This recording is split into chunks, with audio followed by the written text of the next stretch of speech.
You said the story was about freelancers. None of us were at the Fortress of Dawn. Of course not. It was locked up tight. Alone in the courtyard, Medeiros heard a distant roar. Okay, that's better. It was a sound he remembered, for it haunted his dreams. The roar of the chimera Cindermore, the monster that stalked him long ago. The same one, who was still alive? It vanished for more than a decade, but with the general's death, it returned. This time, he faces it down and wins. Not exactly. Alone, he stood no chance. But the city of Anshar lay helpless in its path. He had no choice. He found the chimera's trail and followed it, not to the monster, but to its lair. For he knew that if he silenced the relic that created it, Cindermore would lose its power. It's a much better idea, but it doesn't make for a very heroic tale. Well, it might end up both. Medeiros found the relic, though the monster was right beside it. But he had plenty of experience in laying false trails. Medeiros woke the chimera, and it chased his false tracks while he slipped past and silenced the relic. Cindermore fell, and the Lancer finally defeated the beast that stalked him long ago. In that moment, Medeiros knew his calling, to walk the path of valor, even if he walked it alone.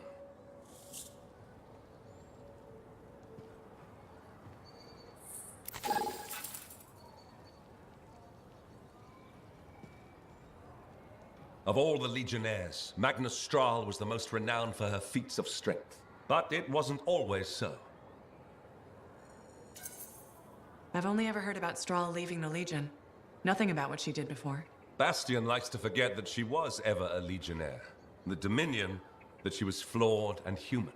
But she was many things. Loyal and a deserter, ordinary and legendary.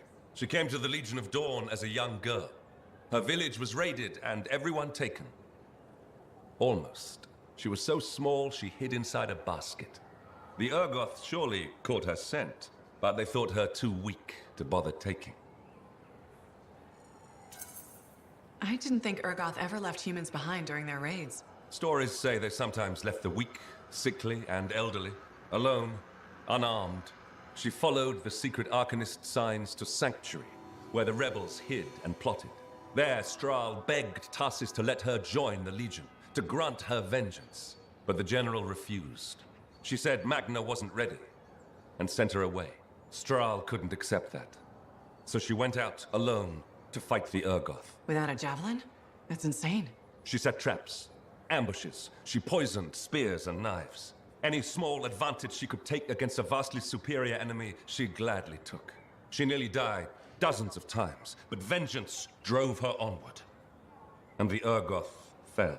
She carried trophies to the Sanctuary, day after day, week after week. She fought even though the odds were against her. That's what the Legion of Dawn was all about. Finally, General Tarsis spoke with her. "What do you want?" she asked. "I want to join the Legion of Dawn," Magna replied. Tarsis looked at her and asked, "Why? You already have your revenge." The general looked to the many, many Urgoth trophies Strahl fought for. At first, Strahl had no answer.